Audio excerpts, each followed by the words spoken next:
Welcome back to SportsLine, everybody. We continue our conversation with the voice of the Tennessee Titans, the great Mike Keith, who joins us here on SportsLine. All right, Mike, before we went to break, I teased I was going to ask you about the defense. I was very critical about this defense last year. I felt like this defense held this team back from at least a rematch with the Chiefs in the AFC Championship game. And, you know, I was not in favor of the way that Vrabel – I have a lot of respect for Mike Vrabel, but the way he structured it last year with him and Shane Bowen being the co-defensive coordinators, it's pretty obvious it didn't work. And, you know, I felt, quite frankly, I'll just be honest here, I thought Vrabel was a little arrogant when it came to that. But now that Shane Bowen is the new standalone DC, you bring in Jim Schwartz to kind of oversee everything. I'm feeling a lot better about this defense this year than I was last year. What say you? Yeah, Bud Dupree makes me feel a lot better. I'm sure he does. Danico Autry makes me feel a lot better. Caleb Farley, Elijah Molden, Jackrabbit Jenkins, Amani Hooker being promoted to the other safety spot. I think all of it sort of factors into what is a better mix. I like the way Shane's talking too. Yep. Right? I like his confidence. When sometimes those of us, you know, when Arthur Smith was named offensive coordinator, people went bananas. Mm-hmm. They were not amused. And all of us who knew Arthur Smith were like, look, I'm telling you, he's really good.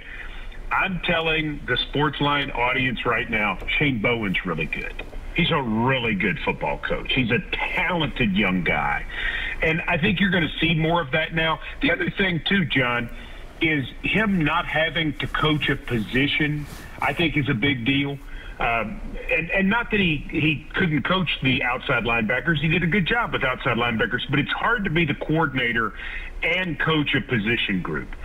This way he could walk around, spend time with the secondary, spend time with the D-line, spend time with the inside backers, wherever he wanted to go. And I think that was a really good thing for him. Schwartzy coming back can't do anything but help. He's maybe the smartest football coach I've ever been around, and I think he's just excited to be here and be part of the Titans again, loves Nashville, enjoys Vrabel, enjoys John Robinson. He was in this same position when he took over for Greg Williams in 2001. He was a young guy. Everybody said he couldn't do it. Our defense wasn't very good in 2001 because we had injuries and things go wrong. And then Schwartzy's obviously done pretty well since then. But we brought in Dave McGinnis and Gunther Cunningham and coaches like that who helped him. So it does factor in. I like the talent better. I'm like you. I like the stability of it better because, I mean, I don't know if it was a factor or not. I don't have any idea. Right. But the one thing that you've done right now by naming Bowen the coordinator is you've taken it off the table. Right. Right? I mean, that's the whole thing. It's not the point of discussion anymore who's doing what, and that's probably good. Yeah, I'm sure Mike Vrabel is happy about that. He doesn't have to answer questions about that anymore. You mentioned Caleb Farley. Hopefully he'll be healthy. I think if this guy's healthy, I think it's a home run first-round pick. His size, his speed, his ability, Mike, to play the ball in the air without committing a foul. I noticed that when I looked at some of his tape from Virginia Tech. This guy he's got a good knack for playing that position, doesn't he? He plays the position of defense like he's on offense. It's truly, I mean, it's like Jackrabbit Jenkins is. When the ball's in the air, those guys believe it's theirs as much as the receivers. And when you have that sort of confidence and you have that sort of athleticism at the position, and you're hoping they throw it at you. You're not standing there scared. You're not looking across from DeAndre Hopkins or Larry Fitzgerald or Julio Jones or whomever and saying, oh, please don't throw it to my guy. They're like, please do throw it to my guy. That's the kind of guy I want. This is a top 5, top 10 talent if he doesn't have the minor back surgery. And so our hope is that he is, to us, what Jeffrey Simmons was 2 years ago, a player that never should have been there at our pick, that is going to be a standout, a stalwart for us for a long time. Well, two guys that I think, Mike, need to have bounce-back seasons are Kevin Byard and Rashaan Evans. You know, Byard talked about there being a lot of communication problems last year with the defense, which led to some of my angst talking about the defense and some of their struggles last year. We know about the pass rush and all that, but, you know, it kind of goes hand in hand, right? The secondary has to hold their coverages to allow the rush to get there and vice versa as well. And, you know, Evans, at times uncharacteristic of him, making some really, you know, dumb penalties, quite frankly, to be honest. I believe in both guys. I like both guys a lot. I expect both to have bounce-back seasons. What say you? I agree. Byard was in a position that I think he was maybe trying to do too much as the secondary was having problems personnel-wise, and you know, maybe that was the case. I don't know, but I think he'll play well. He certainly stays committed, stays focused, and he's his own worst critic. Evans is largely the same way. Evans' season was starting to round into form, I thought, when Jon Burton got hurt. Yep. And then, in essence, Rashaan had to become Jon, and David Long came in and took Evans' place, and so it was like the loss of 55 meant that the other two guys stepped into roles that didn't fit them the best. Our defense was coming on until Jon got hurt. There were some things that were starting to fit together. It really seemed like, and when he broke his elbow, we were never quite the same. Whatever momentum we had started to build up went completely away. And so, yeah, I mean, Rashaan Evans is really good. We've seen it before. We've seen him make big plays. So it's not like we're wishing for his potential. We just need Rashaan to be Rashaan and Kevin to be Kevin. And if they do, and if a guy like Jeff Simmons continues to step up, and if Harold Landry does what we know he's capable of with these new parts, I think we're pretty doggone good. And here's the thing, JB. If our defense, you know, what were they, 28th in the league last year? Yeah. I mean, if they're just middle of the pack with this offense, that's probably plenty good enough. That's what I've been saying. You know, the day they signed Julio Jones, I was on the radio, Mike, and I said, your marching orders for this defense just don't suck. Okay, like you said, be middle of the road, get after the quarterback once in a while, get some turnovers, get off the field on 3rd and 13. I don't think that's too much to ask, Mike, right? You know, give this offense back the football, and, you know, you're going to see a lot more W's on the board.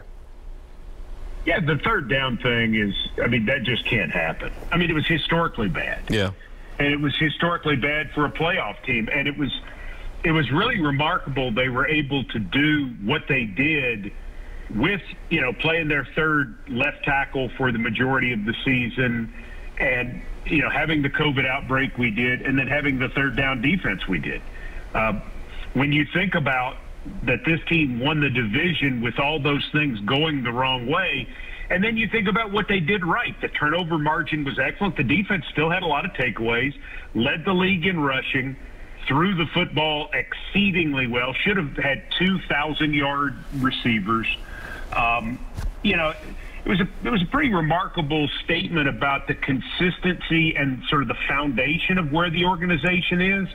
Now the question becomes, can we stay healthy, and can we take advantage of all these weapons? If we can, I think the sky's the limit.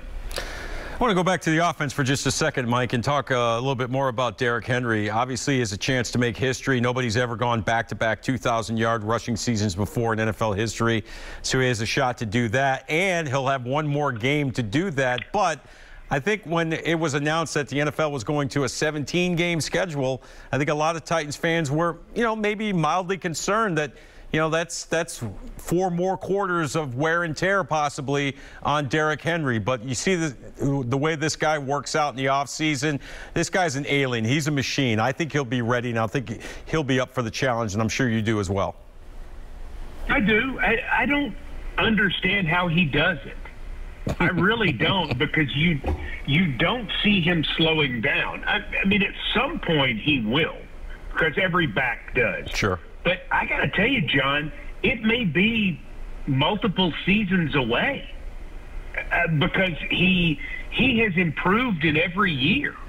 And you watch how he works on the practice field. You watch how he works catching screen passes and pass protecting. He's so much better football player than he was when he came in the league. He's a better runner. He's a better catcher. He's a better blocker. He's a better teammate. He just continues to develop because he absolutely loves the game, and he takes good care of himself. And I'll say this too, and I've said this on numerous shows, but I think it's an important point. The Titans really take care of him. Yeah. The coaching staff and the training staff have a big-time plan for him, and because they do, I think that's one of the reasons he wanted to stay here so badly, and it's something certainly a Julio Jones has to feel good about. Mike Vrabel's not trying to win the game on Wednesday. He's not trying to win the game on Thursday. This is where Vrabel has an advantage, I think, over some coaches in the NFL, is having been a player at a high level, he gets, when you've done enough work, let's go get in the cold tub and let's get ready for Sunday. The games are won on Sunday and Monday, not on Wednesday and Thursday. Oh, you're so right. And, listen, I worked in Pittsburgh all those years. I watched Sidney Crosby with the Penguins. When your best player is your hardest worker, that just feeds into everybody, right? Yeah, sure. Yeah, I mean, listen, people always say, because they're always asking behind-the-scenes questions. They're like, hey, what do the guys think of Derrick Henry? Right. And I'm like, they're like the players on other teams. They're in all of it. They're like, cool, Derrick Henry when he stiff-arms somebody, Josh Norman or whomever, the Titans players are looking at the Jumbotron to see it. They enjoy playing with him, and I think that's where the addition of a Julio is such a big deal. It's that guy that everybody emulates because they do it so well and they work so hard and they're good at what they do. And Derrick's really a special guy. He really is a lot more than what I ever thought when he came out of Alabama. I just thought he was a big guy who ran hard. Yeah, me too. And I think to a certain extent, that's kind of what he was when he got here. He's a big guy who ran hard.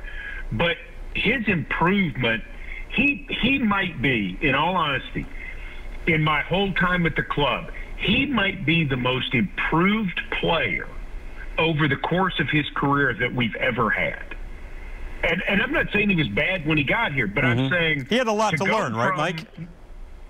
He had a lot to learn. He had a lot to learn about being an NFL, being a pro, right? Well, I mean, at Alabama, Nick Saban's smart. Why ask him to do anything other than run? Right. Right? That's good coaching. Yep. But, Nick Saban's job is to win games at Alabama. And so then he gets here, and yet this kid works under DeMarco Murray and, works himself back from a big slump in the middle of 2018. There was a lot of talk about him being traded at the trade deadline in 2018, and now he's the offensive player of the year in the NFL. Yeah. I mean, that didn't just happen on talent. And when a guy works that hard, that carries over to everybody on the football team. I'm very lucky to be Derrick Henry's announcer. Yeah, we're all lucky to see this guy in our city playing for our team. No question about it. All right, got about a minute left, Mike. One concern with the Titans, I believe, is the kicking game. How do you see that, working itself out this summer? Well, Hallbill, and I think, I think you're going to see he and McCann just battle it out in training camp. And if one of them wins the job, that's a great thing for the Titans. Having a rookie win the job or a guy who's on the practice squad last year win the job would be fantastic for our long term and for our salary cap. If it doesn't happen, John, I think you can always go get a veteran at Labor Day. So I think they'll let those two guys battle it out. And, they both had nice off seasons from what I've seen. I'm really looking forward to seeing them in August. Mike Keith, you're the absolute best. I really appreciate you coming on and doing this tonight. It's always great to talk football with you, my friend. I can't wait for this season of Tennessee Titans football. I think it's going to be a lot of fun. And what makes it fun is listening to you call the games. Thank you. Thank you, JB. Thanks for having me on. I appreciate it. And sorry to Taylor about the technical problems. I'll learn how to turn on my internet at some point in my life. Yeah, us old guys got to learn how to do these internets, right? Mike, thanks so much. Have a great night, and my best to you and your wonderful family. Thanks, John. All right, there he goes, the VOT, the voice of the Tennessee Titans, Mike Keith. We'll come back after this. Stay with us.